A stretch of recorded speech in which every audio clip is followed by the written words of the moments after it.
야, 많이 따뜻해져서 날씨가 지난 겨울 하나도 생각 안 나죠? 하나님은 이래요. 다가올 겨울을 생각하면서 여름을 마음껏 즐기시길 바랍니다. 햇빛도 쬐고 햇빛을 많이 쬐면 비타민 D가 많이 생겨서 건강하고 햇빛을 안 보면 마음이 우울해져. 매미 소리를 많이 들으세요. 얼마나 여름이라고 외치는지 여름이다 여름이다 그러고 조금 아직은 저희는 조금 덜한데 몇 마리 안 왔어.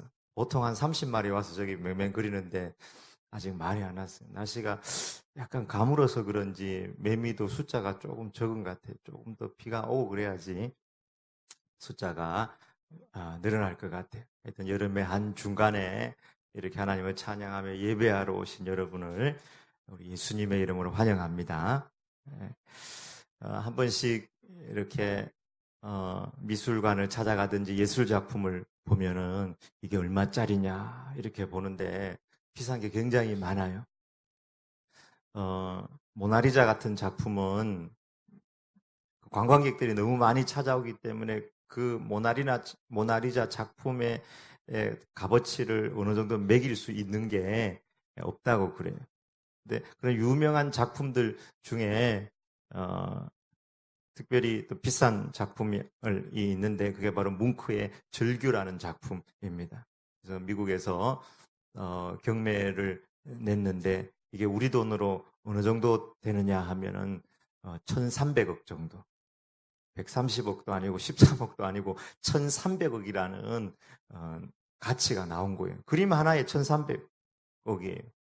그 정말 그림도 별거 아니거든요.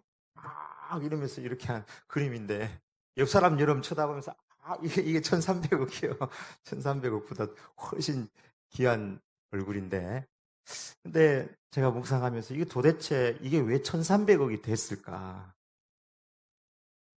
예술 작품은 왜 이렇게 예술 작품일까? 막 몇백억씩 하는 거는 몇백억씩 갖고 70억, 80억 하는 것도 있고 작품 하나에 그렇단 말. 두 가지로 그런 값어치가 있는 것 같아요. 첫 번째는 다른 사람이 도저히 볼 수 없는 포인트를 그들이 보고 잘 표현해내는 거예요. 다른 사람이 도저히 볼 수 없는 부분들. 미국의 유명한 사진 작가가 있는데 이 사람은 흰색을 12가지로 구분을 해서 사진을 찍는데 여러분이 흰색은 그냥 흰색으로 보잖아요. 근데 이 사람은 흰색을 12가지로 구분을 해서 돌아가신 분이에요. 사진계에서는 유명한 분이에요. 근데 그 사람 사진을 보면은 흰색을 구분한대요. 흰색을 구분해서. 흰색은 하나지 뭐 12가지. 근데 그 사람은 흰색을 12가지로 구분해서 그 사람 작품 안에 몇십만 달러씩 그렇게 하는 거예요. 그러니까 다른 사람이 도저히 볼 수 없는 부분들. 피카소도 마찬가지죠. 우리가 보면 이거 애들 장난 같은 그림인데 다른 사람이 볼 수 없는 부분들을 보고 자신의 감정을 잘 집어넣어 표현하니까 예술 작품이 되었고 또 하나 예술 작품이 왜 그렇게 비쌀 수밖에 없는가? 반대로 다른 사람이 볼 수 없는 부분뿐만 아니라 모든 사람이 다 보편적으로 공유하고 있는 것들을 한 사람도 예외 없이 그 작품을 봤을 때 똑같은 동감을 일으킬 수 있는 그거를 잘 표현해내는 거예요. 뭉크라는 사람이 자기 친구하고 바닷가를 거닐는데 그 바닷가는 너무 평안한 곳 아니겠어요? 바닷가를 거닐고 이 다리 위를 거닐는데 저 뒤에 있는 석양이 마치 구름이 빛처럼 펼쳐져 있었고 그 말 위에 구름은 칼날 같았다. 그러면서 어디선가 비명 같은 소리가 잠시 들렸는데 그 비명이 영원한 절규 같았다 하면서 그 사람이 돌아와서 그림을 그렸는데 그 몽크의 절규예요. 하면서 그린 그림이에요. 그게 1,300억이래요. 근데 그 사람이 그 그림을 그렸는데 모든 사람이 그 그림을 보면서 동감을 하는 거예요. 뭘 동감하겠어요? 인간 안에 있는 불안함, 초조함, 두려움, 공포. 모든 사람 안에 있는 불안, 두려움, 공포를 너무 잘 표현을 한 거예요. 그러니까 1,300원. 나도 그걸 사가겠다. 나도 그걸 사가겠다. 그 작품 하나밖에 없으니까. 그렇게 귀한 작품이 된 것입니다. 불안의 감정은 사람이란 누구나 피해갈 수 없는 인간 실존의 마음이에요. 폴 틸리히는 인간에게 세 가지 불안이 있다고요. 죽음에 대한 불안, 의미 상실에 대한 불안, 그 다음에 죄를 정죄받을 것에 대한 정죄에 대한 불안. 이게 근본적인 불안을 가지고 있다고 그래요. 인간은 늘 두려워하며 불안하며 살아가는 존재인데요. 물질이 있고 환경이 있고 모든 것이 다 여건이 마련되어 있어도 인간은 불안해요. 폴 틸리의 말에 의하면은 죽음에 대한 불안을 떨칠 수가 없어요. 죄로 인한 정죄에 대한 불안을 떨쳐낼 수가 없어요. 여러분, 트럼프 대통령 같은 경우에는 나는 죄 없어. 나 오케이. 천국 갈 거야. 죽음에 대한 불안 이런 거 없을 것 같아요? 다 똑같아요. 우리나라 억만장자, 백만장자, 고 이병철 씨도 죽기 전에 천국은 정말 있습니까? 죽고 난 다음에 사람은 어떻게 됩니까? 하는 이런 24가지 질문들을 그가 아는 신부한테 편지를 써서 보낸 거예요. 그만큼 그에게도 불안함이 있고 초조함이 있는 거예요. 그럼 환경이 다 있다고 해서 그 불안이 다 해소가 되는 것은 아닙니다. 오늘 본문에 나오는 입다도 마찬가지예요. 리더십도 있고 그가 많은 군사들을 거느리고 있고 건장해요. 이 성경을 봤을 때 리더십과 함께 몸도 건장한 그런 느낌을 받아요.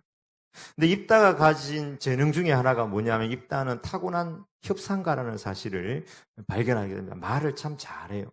처음에 장로들이 찾아와서 당신이 우리의 장관이 되어 주셔서 암몬과 싸워 주십시오. 이렇게 이야기를 할 때에 입다가 바로 승낙을 하는 것이 아니라 쫓아낼 때는 언제고 이제 와서 나로 당신들의 장관이 되라고 하느냐. 그러니까 장로들이 전쟁 이기면 장관이 아니라 우리의 우두머리가 되어 주십시오. 이렇게 얘기를 해요. 그리고 이제 암몬하고도 협상을 하거든요. 암몬의 사자와 이렇게 말을 할 때에도 암몬하고 이제 길앗하고 전쟁을 할 때 길앗이 가지고 있는 그 땅을 향해서 암몬이 우리 땅이다 이렇게 이야기하거든요. 근데 입다가 이야기를 해야 되잖아요. 이 땅은 우리 땅이다. 이 땅은 처음부터 아모리 왕 시혼이 가지고 있었던 땅인데 하나님께서 우리에게 주신 땅이다. 너희도 너희 신 그모스가 그 땅을 너희에게 주지 아니했냐 이렇게 이야기합니다. 그리고 그 이전에 이 땅이 오랫동안 우리가 지낸 땅인데 모아밥 발락이 이 땅에 대해서 전혀 공격하거나 뭐라고 한 적이 없다. 그 위대한 발락이 그랬는데 너는 발락보다 더 위대하고 대단한 왕이냐 이렇게 얘기하니까 말로는 입다를 못 이기겠어요. 그러나 이제 모압 암몬의 왕이 이미 전쟁하려고 나왔기 때문에 말로 설득을 해도 안 됐던 것입니다. 그래서 오늘 성경에 보면 입다가 이제 사람들을 모으기 위해서 길르앗과 므낫세와 미스베를 지나서 암몬 자손에게 나아갔다. 그렇게 말씀하고 있습니다. 이때 입다 마음속에 자기 원래 있었던 그 잡류들이라고 할 수 있는 패거리들과 또 므낫세 지역과 또 미스베 지역과 길르앗 지역을 돌면서 많은 사람들을 데리고 전쟁하려 나갔지만 그 마음 속에 불안이 싹든 거예요. 그래서 입다가 하나님 앞에 나가서 서원을 하는데 이게 굉장히 인간적인 소원이었습니다. 인간적인 소원. 하나님, 만약에 내가 이 전쟁에서 이기고 돌아온다면은 내가 평안히 돌아올 때 가장 먼저 우리 집에서 나와서 나를 맞이하는 그 사람을 하나님 앞에 번제물로 드리겠습니다.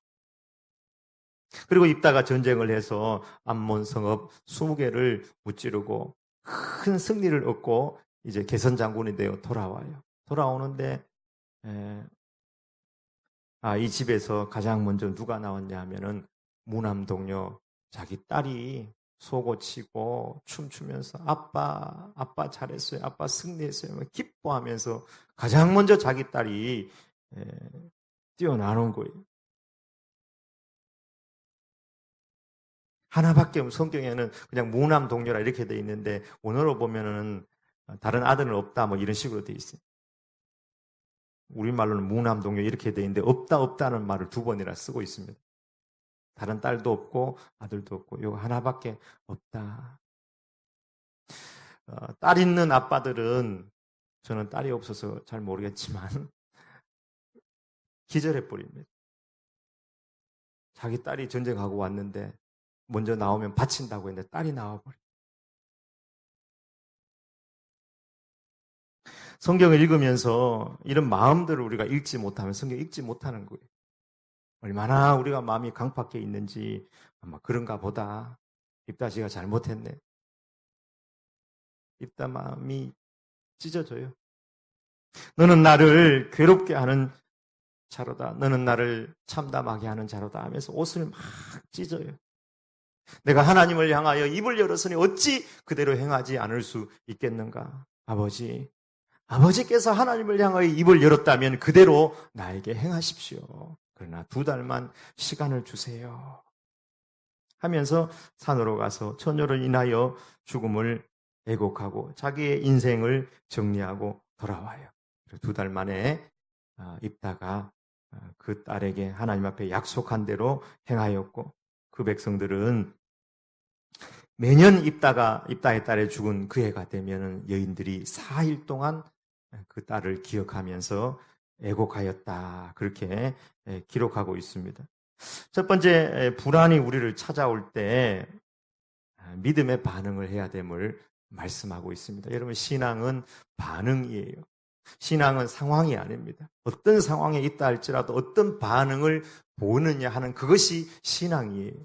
정말 불안이 입다에게 찾아왔을 때 입다는 인간적인 소원을 하게 된 것입니다. 승리에 대한 열망, 그 열망 뒤에 숨어있는 불안 때문에 아무리 입다라 할지라도 이거를 어떻게 감당해내기 어려웠던 것 같아요. 불안하니까 긴장하고 초조하고 판단력이 흐려지고 뭔가를 붙잡아야 되겠어. 내가 불안하니까 뭔가를 묶지 않으면 내가 흔들릴 수밖에 없는 것입니다. 원래 소원은 성경을 보면은 감사제의 일종이에요. 하나님께서 이미 나에게 주신 은혜에 감사하여서 그 응답으로 드려지는 것이 소원제고요. 내 일생을 하나님 앞에 드리겠습니다. 나를 사용하여 주시옵소서. 그런데 내 소원을 이루기 위해서 하나님과 협상하는 소원은 인간적인 소원, 인간적인 방법에 지나지 않는 것입니다. 은혜를 구하기 위한 소원은 소원의 원래 정신에서 위배되는 거예요. 하나님, 11조 드릴 테니까 이번 사업 대박 나게 해주세요. 하나님 번호 5자리 하나님 알고 계시죠? 로또. 그거 가르쳐 주시면 제가 반 드릴게요. 그거하고 비슷한 거예요. 무당이 굿하면서 막 귀신을 얼레고 막 사람을 얼레가지고 정성이 부족하다 하면서 사람을 가지고 놀고 하는 이 방식은 하나님 앞에 결코 어울리지 않는 것입니다. 우리가 심히 불안할 때 그 불안을 잠잠케 하는 방식이 있습니다. 심리적으로. 사람들은 불안이 올 때 이 불안을 잠잠케 하는 방식은 일종의 뭔가에 집중하는 거예요. 집중하면서 자기도 모르게 자신의 불안을 그걸 묶는 거예요.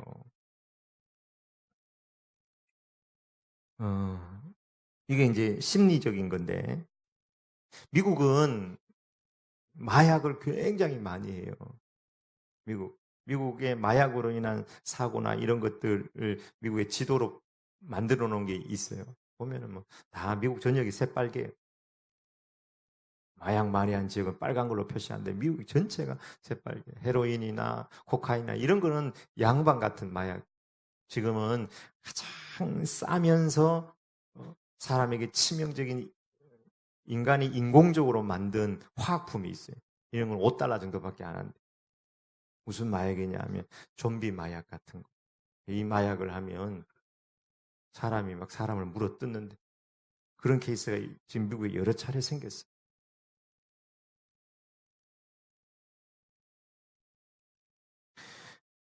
불안하니까 미국 사람이 굉장히 가난하게 살아요. 마약하고. 또 불안하니까 어떤 사람은 성에 집중해서 성에 자기 자신을 묻고 음란하고 그것에 빠지기도 합니다. 요즘 아이들은 이런저런 모양으로 공부를 하거나 경쟁 속에서 많이 불안해요. 근데 시간 나면 게임에 집중하고 먹는 것에 집중하고 불안해요. 또 개인도 다 마찬가지예요. 어떤 취미 생활을 한다는 것이 좋은 의미에서 취미 생활일 수 있는데 그거 하면서 그걸 자기 자신의 거기에 자기를 묶는 거예요. 어떤 사람은 미니어처 이런 걸 굉장히 많이 모아요. 그래서 집에 로봇도 많이 모아놓고 몇백만 원 하는 것도 있어요. 그거 하는 동안에는 불안이 사라지는 것 같아요. 근데 그거 끊고 나면은 더 불안해. 다른 사람이 내 미니어처 만지면 불안해. 게임을 못하면 불안하고 마약을 못하면 불안하고 성적인 것에 집중 못하면 늘 불안하고 그것이 진정한 평안을 우리에게 주지 못하는 것입니다. 더 불안하고 더 의존적으로 만들어 버리는 거예요. 하나님의 백성들은 불안이 다가올 때 미래가 분불명할 때 하나님의 백성들은 어떻게 하면 좋겠어요? 모두가 다 보편적인 뭉크의 절규 같은 그런 불안들과 두려움들을 가지고 살아가는데 하나님의 백성들도 마찬가지인데 이러할 때 어떻게 해야 되는가? 아무리 오랜 세월 무엇이 와도 흔들리지 않는 진리의 말씀, 하나님의 약속의 말씀을 붙잡아야 될 줄 믿습니다. 주의 말씀은 내 발의 등이요 내 길의 빛이니이다. 너희가 지금까지는 내 이름으로 아무것도 구하지 아니하였으나 구하라. 그리하면 받으리니 너희 기쁨이 충만하리라. 두려워하지 말라. 내가 너와 함께 함이니라. 놀라지 마라. 나는 내 하나님이 됨이니라. 내가 너를 굳세게 하리라. 참으로 너를 도와주리라. 참으로 나의 의로운 오른손으로 너를 붙들리라. 하나님의 말씀을 붙들어야 되지. 세상적인 것을 가지고 나를 묶는다고 해서 그 불안이 해소되지는 않는 것입니다. 대통령이라도 늘 불안해요. 사도 바울이 아드나 무테노 배에서 유라굴로 폭풍을 만났어요. 모두가 불안하고 모두가 죽음의 공포 가운데 있고 그들이 가지고 있는 재산 모든 걸 다 던졌을 때 유독 흔들리지 않는 한 사람이 있었는데 그가 바로 사도 바울이었습니다. 죄수였고 몸에 착고를 차고 있는 사도 바울. 거기 있는 사람들 향해서 여러분 어젯밤 하나님께서 나에게 나타나셔서 말씀하셨습니다. 두려워하지 말라. 네가 가이사 앞에 서야 되겠고 이곳에 있는 모든 사람들 모든 영혼들을 너에게 주었다. 나는 나에게 말씀하신 그 하나님을 믿습니다. 그러면서 그들에게 밥을 먹으라고 용기를 주고 힘을 주고 걱정하지 마십시오. 우리는 죽지 않습니다. 희망의 메시지를 던진 것을 보게 됩니다. 전쟁 같은 스트레스로 인해서 우리 또한 입다 같은 그런 불안의 시대를 살아가고 있습니다. 남북 정상이 만났고 북한하고 미국이 만나도 여전히 아직도 외교적으로 많이 불안한 것 같아요. 여기 부산항에 북한 석탄을 실은 선박이 20여 차례 이상 들어왔다 나갔다 그래서 미국도 별로 그것에 대해서 안 좋은 지금 이야기들을 하고 있고요. 교육은 또 교육대로 불안하고 경제는 또 경제대로 불안하고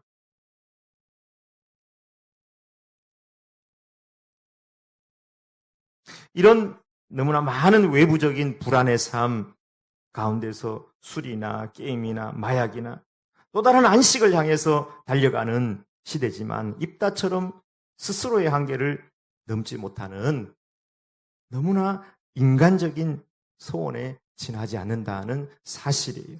우리는 하나님의 말씀을 붙잡아야 될 줄 믿습니다. 천지는 없어지려니와 나의 이 말은 1.1핵이라도 없어지지 아니하리라. 결국 말씀으로 인한 승리가 진짜 승리예요. 예수님에게 모든 인간적인 불안을 해결해 줄 수 있는 것들을 사탄 마귀가 들고 왔습니다. 능력도 들고 오고 천하만국과 그 영광도 들고 오고 존경도 들고 오고 다 들고 와서 넌 나에게 순종해라, 나에게 절해라, 나를 경배하라 했을 때 예수님이 붙잡았던 것은 변치 않는 하나님의 말씀을 붙잡았습니다. 정말 불안의 시대에 영원히 변치 않는 진리의 말씀을 붙잡을 때 우리는 승리할 수 있다는 사실입니다. 그래서 우리는 더 많이 말씀을 보고 더 자주 보고 더 깊이 보고 더 말씀을 신뢰하고 이 말씀을 붙잡을 때 승리하는 삶을 살 수 있는 줄 믿습니다. 두 번째는 입다 딸의 그 반응과 하나님의 역사입니다. 불안이 찾아왔을 때 입다는 인간적인 소원을 하고 인간적인 반응을 했어요. 근데 입다 딸에게 죽음이 선포가 됐어요. 사형 선고가 왔습니다. 그것도 그냥 죽는 게 아니라 번제로 드려지는 사형 선고가 왔을 때 입다 딸의 반응은 순종이었습니다. 아버지가 하나님을 향하여 입을 열었으니 그대로 나에게 행하시옵소서. 문제는 다 아버지가 일으켰는데 딸인 입다의 딸이 내가 다 책임지겠습니다. 저는 이 본문을 읽으면서 천국 가면 입다의 딸 꼭 만나고 싶다 그런 생각을 했어요. 커피 마시면서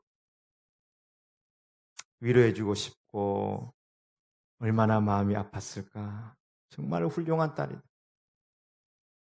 이런 딸 감성적으로도 너무 풍부하고 부모님에게 순종하고 부모님이 한 잘못을 자기가 다 감당하려고 하는 입다의 딸.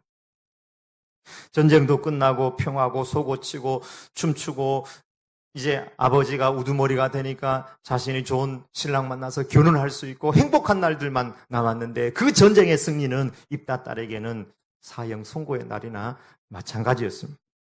욥이 고난이 찾아왔을 때 너무 자기가 힘들어. 자기 몸을 막 기와장으로 몸을 막 긁을 정도로 개들이 와서 그 몸을 핥을 정도로 인간 쓰레기 말종이 되었을 때 욥이 자기의 생일을 저주하거든요. 자기 엄마를 저주할 수는 없고 자기 태어난 날을 저주하거든. 자기를 뵌 태가 복된 배가 아니라는 거예요. 나 차라리 존재하지 않았으면 좋겠다. 너무 고통스러워서 그런 고통, 아픔이 입다 딸에게도 왔을 거예요. 차라리 전쟁에서 졌으면 이런 비극은 없을걸. 국가적으로는 승리했는지 몰라도 가정적으로는 핵폭탄을 맞은 거나 마찬가지입니다. 오늘 입다의 딸의 문제는 아버지가 다 일으킨 문제예요. 딸이 순종함으로 내가 책임지겠습니다. 아버지가 잘못했으면 아버지가 책임져야죠. 근데 아버지가 어떻게 책임지겠어요? 책임 못 져요. 책임 회피는 가능한데 하나님을 향해서 입을 열었으니까 자기가 어떻게 자기 자신을 해서 책임 회피는 가능한데 책임질 수는 없습니다. 이것을 책임을 질 수 있는 존재는 입다 딸밖에 없는 것입니다. 이 순간에 아버지를 향하여 불평하고 분노하고 아버지 탓이라 지적할 수 있는 100% 그런 위치임에도 불구하고 한마디도 아버지를 향해서 불평이나 분노나 아버지 탓을 하지 않는 입다의 딸을 보게 됩니다. 다만 저에게 2달의 시간을 주십시오. 내 인생을 정리하고 내가 반드시 돌아오겠습니다. 아마 입다는 그 2달 동안 도망가 버려라. 2달 동안 영원히 도망가 버려라. 사라져 버려라.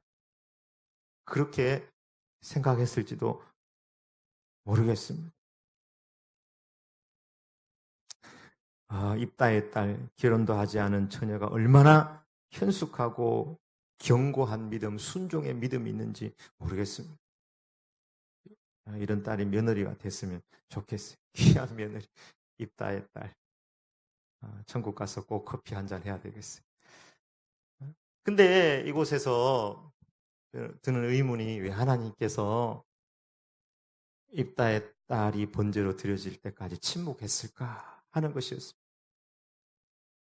이삭 때는 천사 보내가지고 붙잡았잖아요. 입다 딸은 아무 잘못이 없어요.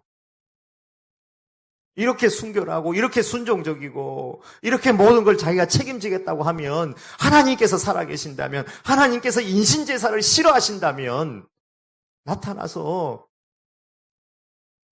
이삭을 살려준 것처럼 그 정도면 됐다, 내가 받았다 해주면 좋지 않겠어? 하나님은 끝까지 침묵하시네. 이 본문하고 기드온 본문하고 상당히 달라요. 기드온 본문에는 하나님께서 직접 하신 말씀이 나오거든요. 근데 입다의 본문에는 하나님께서 직접 하신 말씀이 안 나와요. 끝까지, 처음부터 끝까지 하나님 침묵하세요. 인간의 역사만 나와요. 오히려 인간의 역사만 진행되는 이곳에서 의문이 드는 것이, 정말 하나님께서 이곳에도 역사하실까 하면서, 하나님 분명히 입다 이 시대도 역사하고 입다의 딸 그 영혼도 하나님께서 받으셨다 하는 확신입니다. 오히려 기도원 시대처럼 하나님께서 직접 이야기하고 직접 나타났던 그 시대가 우리 시대보다 더 동떨어져 있는 것 같아요. 오히려 입다 시대, 우리에게 더 가까운 느낌이 드는 것입니다. 여하튼 왜 하나님께서, 사랑과 긍휼의 하나님께서 침묵하셨는가? 오히려 이삭보다 입다의 딸을 보면서 오히려 예수님도 닮았다 하는 생각을 하게 되었습니다. 예수님도 아버지, 이 잔을 나에게 지나가게 해주십시오. 네, 하나님께서 끝까지 침묵하셨고, 마지막에 어떤 방법이 있지 않을까? 갑자기 암의 의사 출도해 하면서 모든 것을 역전시키는 그런 일이 있지 않을까? 근데 그런 일이 없었어요. 예수님도 그냥 죽어버렸네. 근데 입다의 딸도 그냥 죽어버렸어요. 여기 도대체 무슨 하나님의 계획과 섭리가 있는가? 우리는 이 땅을 살아가면서 이런 경우를 많이 보게 됩니다. 홀로코스트에서 600만 명의 유대인들이 죽은 것은 역사적 사실입니다. 그래서 그곳에서 살아난 위젤이라는 사람이 하나님을 피고로 하나님을 고소했어요. 내가 원고다. 하나님 살아계시다면 하나님의 백성이 이렇게 죽었는데 가만히 있을 수 있냐? 하나님이 없든지 하나님은 죄인이다. 세월호 아이들이 그렇게 뒤집혀서 거기서 수장돼 죽어갈 때, 거기 믿음의 아이들도 많이 있었고, 우리 안산제일 있을 때 거기 안수 집사님 딸도 거기 있었고 죽어갔는데, 하나님 도대체 뭐 했습니까? 뒤집혀 있는데 그 현장에 가도 뭘로도 끄집어낼 수가 없는 그 상황. 우리는 오히려 이삭의 상황보다 입다의 상황이 우리의 상황에 더 맞다는 생각을 하게 됩니다. 그러나 하나님의 침묵, 영원하신 하나님, 죽음을 초월하고 생사의 주관자 되신 하나님의 그 침묵에는 분명히 하나님의 계획이 있는 줄 믿습니다. 이 사사기 10장 6절을 보면은 이스라엘 사람들이 바알을 섬겼고 아스다롯을 섬겼고 아람의 신들과 시돈의 신들과 모압의 신들과 암몬 자손의 신들과 블레셋 사람들의 신들을 섬겼다. 그리고 하나님을 버렸다. 이렇게 기록되어 있습니다. 신 이름이 다 기록되어 있는데 그게 암몬과 모압의 신들도 섬겼다.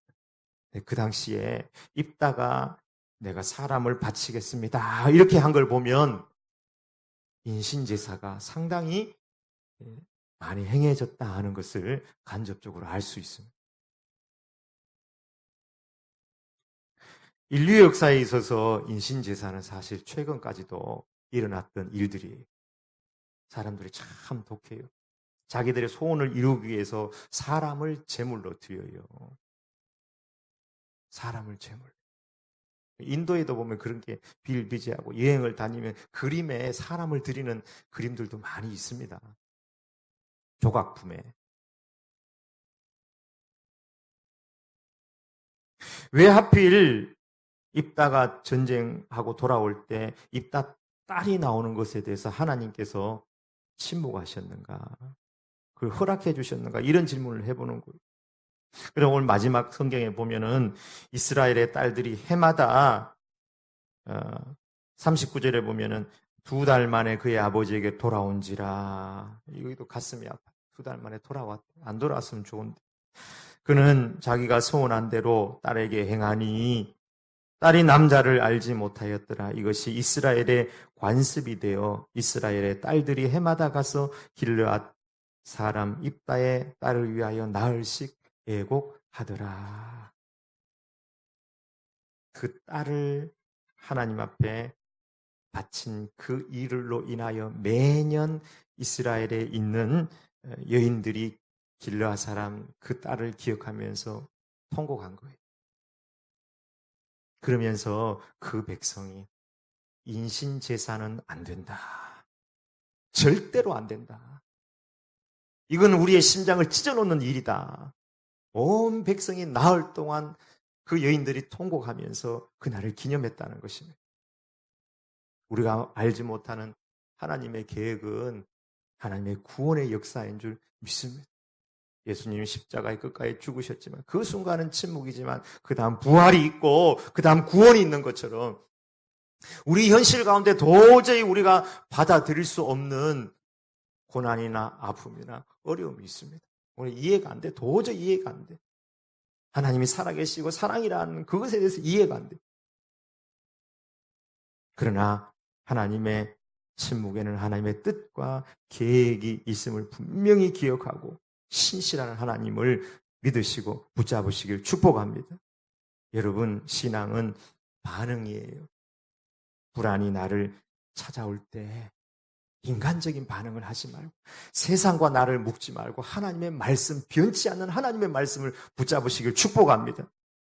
하나님의 침묵이 오래일 때, 그 침묵이 오래여서 모든 것이 끝났다고 한 그때에도 하나님을 믿고 구원 계획이 있음을 믿고 신실하신 하나님, 천지 우주의 창조자를 나는 믿습니다. 하나님 하실 겁니다. 무에서 유를 창조하시는 하나님의 역사가 있을 것입니다. 입다의 딸처럼 순종하는 우리 모든 성도님 되시길 주의 이름으로 축복합니다. 아멘. 기도하십시다. 하나님 아버지, 입다 딸 생각하면 가슴 아프고 도저히 이해가 안 되고 이삭처럼 좀 나타나 주시고 입다도 위로해 주시고 입다의 딸도 좀 위로해 주셨으면 했는데 그 일들을 통해서 그 땅에 아버지 인신제사를 끊고 구원의 역사를 이루기를 원하셨던 주님, 입다의 딸은 이미 주님 품에 계신 줄 믿습니다. 주여, 우리가 이해할 수 없는 고통과 아픔과 불안이 올 때에 변치 않는 하나님을 붙들고 하나님의 말씀을 붙드는 저희들의 삶이 될 수 있도록 은혜를 더하여 주시옵소서. 세상에 나를 묶고 세상 재미에 나를 묶고 또 다른 것에 나를 묶지 않게 하여 주시고 하나님의 말씀을 더 자주 더 깊이 더 신뢰하며 말씀에 나를 묶는 저희들이 될 수 있도록 은혜 더하여 주시옵소서. 예수님의 이름으로 기도 올리옵나이다. 아멘.